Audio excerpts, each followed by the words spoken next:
কলিয়াবৰৰ এটা চৰকাৰী কাৰ্যালয়ৰ পয়ালগা ৰূপ চৰকাৰী কাৰ্যালয়টোত নাই উপস্থিতিৰ স্বাক্ষৰ বহি আৰু চাৰিজনকৈ বিষয়া কৰ্মচাৰী নিয়োজিত যদিও কামলৈ আহে মাত্ৰ এজনহে লোক কলিয়াবৰৰ খণ্ডভূমি সংৰক্ষণ বিভাগৰ এয়া হৈছে আজব কাণ্ড কিন্তু কাণসাৰ নাই কলিয়াবৰ সমজিলা নগাঁও জিলা প্ৰশাসনৰ আমি দৃশ্য দেখুৱাইছো চৰকাৰী কাৰ্যালয়ৰ এনেধৰণৰ পয়ালগা দৃশ্য দেখিবলৈ পোৱা গৈছে কিন্তু চৰকাৰী এই কাৰ্যালয়টোত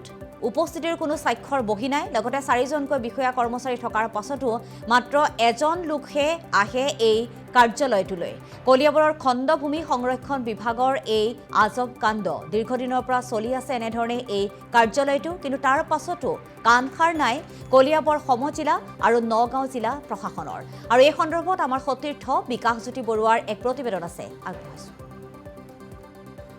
নিশ্চয়কৈ 1947 চনতে আমাৰ যি দেশ স্বাধীন হৈছিলে দেশ স্বাধীন হোৱাটো হৈ গ'ল কিন্তু একাংশৰ মতে যেন এতিয়াও স্বাধীনতা তেওঁলোকৰ বাবে বাকী আছে কিয়নো এই কাৰণে আমি ক'বলৈ ওলাইছোঁ মই বৰ্তমান কলিয়াবৰ হাতীগাঁৱত উপস্থিত আছোঁ আৰু যি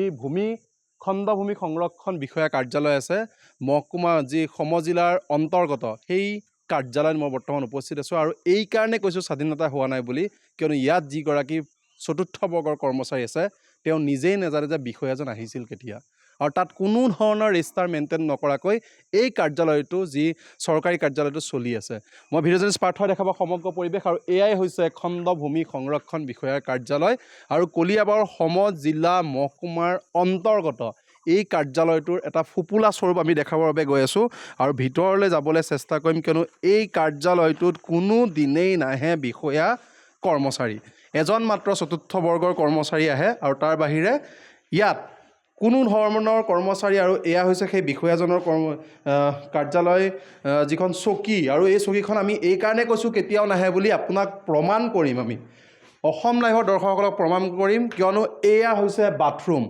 অকণ পোহৰটো জ্বলাই ল'লে দেখা পাব যে এয়া হৈছে বাথৰুম আৰু এই বাথৰুমটোত কেতিয়াও তেওঁলোকে ব্যৱহাৰ কৰি পোৱা নাই যেতিয়াৰ পৰা এই বাথৰুমটো হৈছিলে আৰু এই কাৰণে ব্যৱহাৰ কৰি পোৱা নাই কিয়নো এই বিষয়া কৰ্মচাৰীজন আহিয়ে পোৱা নাই আৰু সেইবাবে তেওঁলোকে ইয়াত ব্যৱহাৰ কৰি পোৱা নাই আৰু আমি অভিযোগ পাইছোঁ যে ইয়াত কোনো ধৰণৰ ৰেজিষ্টাৰ মেইনটেইন নকৰে যদিহে কয় যে ফিল্ডত আছোঁ বুলি তেওঁলোকে কয় আৰু ফিল্ডত আছোঁ বুলি কয় কিন্তু কোনো ধৰণৰ চহী নাই ওপৰলৈ চালে গম পাব যদি তেওঁলোক কোনোবা দিন আহিছে তেতিয়াহ'লে নিশ্চয় ইয়াত ওপৰত ফেনৰ ব্যৱস্থা থাকিলেহেঁতেন কিন্তু কোনো ধৰণৰ ব্যৱস্থা ইয়াত কৰা নাই কিয়নো তেওঁলোক কাৰ্যালয়লৈ অহা নাই আৰু মই কাষৰ দৃশ্য দেখাবৰ বাবে ভিডিঅ' জাৰ্নেলিষ্ট পাৰ্থক অনুৰোধ জনাম আৰু এয়া হৈছে কাষৰ দৃশ্য আৰু এজন কৰ্মচাৰী চতুৰ্থ বৰ্গৰ আহে বাবে এখন চকীত এখন ফেন লগাই আছে বাকীখিনি তথৈ নবচ অৱস্থালৈ এতিয়া পৰিণত হোৱা দেখিবলৈ পোৱা গৈছে এই খণ্ড বিষয়াৰ কাৰ্যালয়টো আৰু ইয়াত আমি অভিযোগ পোৱাৰ মতে আমি আহি উপস্থিত হৈছিলোঁ অসম লাইভ আমি উপস্থিত হৈছিলোঁ আহি পেলাই আৰু আমি গোটেই ৰিপৰ্টটো তন্নকৈ দেখাই আছোঁ এই কাৰ্যালয়টোত ইয়াত কোনো ধৰণৰ ৰেজিষ্টাৰ্ড নাই বুলি পেলাই আমি জানিব পৰা গৈছোঁ আৰু এতিয়া 2 বাজিবৰ হ'ল এই 2 বাজিবৰ হ'ল কিন্তু এতিয়ালৈকে কোনো কৰ্মচাৰী ইয়াত দেখিবলৈ পোৱা যোৱা নাই এইটো খণ্ডভূমি সংৰক্ষণ বিষয়াৰ কাৰ্যালয় অতিকৈ লাজৰ বিষয় কিয়নো কাষতে আছে CDSPৰ যিটো কাৰ্যালয় কাষতে আছে মহকুমাৰ যি সমজিলা আয়ুক্তৰ কাৰ্যালয় কিন্তু কোনো কাণসাৰ থকা দেখিবলৈ পোৱা যায় মই এজন চতুৰ্থ বৰ্গৰ এই কৰ্মচাৰীৰ ওচৰলৈ আহিছোঁ দাদা ইয়াত আমি অভিযোগ পাইছোঁ যে কেতিয়াও এই কৰ্মচাৰীসকল নাহে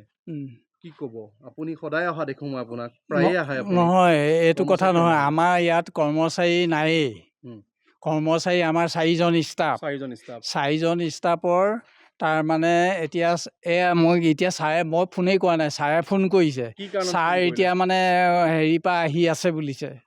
মানে সাংবাদিক অহা গম পাইছে সেইটো কথা পুৱাৰ ভাগতো কেইজনমান আহা বুলি গম পাইছে সেই বুলি ফোন কৰিছে নে আগে পিছে কেতিয়াবা ফোন কৰে আপোনালৈ নাই ছাৰ এই বন্ধৰ আগদিনাখন আমাৰ ইয়াত জইন কৰিছেহিহে তাৰ আগলৈকে মানে তাৰ আগত আমাৰ ইয়াত ছাৰ জইন কৰা নাই কৰা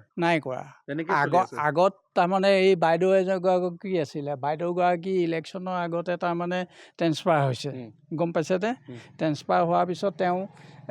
জইন যদি ডিভিজনত কৰিছেও আমি নাজানো ৰেজিষ্টাৰ মানে আমাৰ ইয়াত ষ্টাফো নাই আৰু আমাৰ ফিল্ডৰ মানুহ গতিকে আমাৰ এনেকৈ চলি আছে কোনোবাই যদি কাৰোবাৰ মাহীৰ ঘৰত গৈছে পেহীৰ ঘৰত গৈছে বা কোনোবা পত্নীৰ ঘৰত বা খুৰখালিকৰ ঘৰত যদি বিয়া ভাওনাও খাবলৈ গৈছে খালি ক'ব ফিল্ডত আছোঁ বুলি আপোনালোকে তেনেকৈ মানি ল'ব লগা হৈছে কাৰণ আমাৰ নাই যেতিয়া আমি তেনেকে আমি জানিব পৰা মতে দেশ স্বাধীন হোৱাৰ পিছৰ পৰা ৰেজিষ্টাৰ এখনো ইয়াত দেখিবলৈ পোৱা যোৱা নাই। ৰেজিষ্টাৰ পাইছে যদি আছেও কিন্তু মই নাজানো দেই। আপোনাৰ কিমান বছৰ হ'ল ইয়াত? মোৰ ইয়াত এতিয়া 5 বছৰ হ'ল। 5 বছৰ হৈছে। তাৰ আগতে পাইছিল নেকি ৰেজিষ্টাৰ? তাৰ আগতে নাই নিশ্চয়কৈ ক'ব লাগিব অসম দেশৰ দৰ্শকসকলক আমি দেখাই আছোঁ সমগ্ৰ পৰিৱেশ, আৰু এয়া হৈছে খণ্ডভূমি সংৰক্ষণ বিষয়াৰ কাৰ্যালয়। আৰু এই কাৰ্যালয়টোত বৰ্তমান মই যেতিয়া উপস্থিত আছোঁ প্ৰায় 2 বাজিবৰ হ'ল, কিন্তু 2 বাজিবৰ সময়ত যিহেতু গম পাইছে যে সংবাদ কৰ্মীসকল ইয়ালৈ আহিছে, আৰু তাৰ বাবে এতিয়া যি বিষয়াজন আছিলে বিষয়াজনে চতুৰ্থ বৰ্গৰ কৰ্মচাৰীজনক ফোন কৰিছে। কিন্তু মই দেখাই গৈ আছোঁ, ভিডিঅ' জাৰ্নেলিষ্ট পাৰ্থই দেখাই গৈছে যে ইয়াত বাথৰুমটোৱে ইউজ হোৱা নাই। ওপৰৰ ফেনৰ এক তথৈ নবচ অৱস্থা। তাৰমানে ইয়াত কাৰ্যালয়ত কিমান বিষয়া কৰ্মচাৰী ইয়াত অহা যোৱা কৰে সেইটো আপোনালোকে নিশ্চয় গম পাব। আৰু এইদৰে চলি আছে কলিয়াবৰ সমজিলাৰ আয়ুক্তৰ অধীনত থকা এইসমূহ কাৰ্যালয় এইদৰে চলি আছে। আৰু চকু মুদা পুলিৰ ভাৱত এতিয়া কলিয়াবৰ প্ৰশাসন তথা নগাঁও জিলা প্ৰশাসন থকা দেখিবলৈ পোৱা গৈছে, যি সময়ত নগাঁও জিলা প্ৰশাসনৰ যি আয়ুক্তগৰাকীয়ে প্ৰতিটো কাৰ্যালয়ত দপদপাই থকা দেখিবলৈ পোৱা গৈছে। কিন্তু এই কলিয়াবৰত দেখিবলৈ পোৱা গৈছে ফোপোলা স্বৰূপ, আৰু তেওঁলোকে কেতিয়া এইসমূহ কাৰ্যালয়ৰ তদন্ত কৰিব বা ৰেজিষ্টাৰসমূহ তদন্ত কৰিব সেয়া হ'ব পৰৱৰ্তী সময়ত।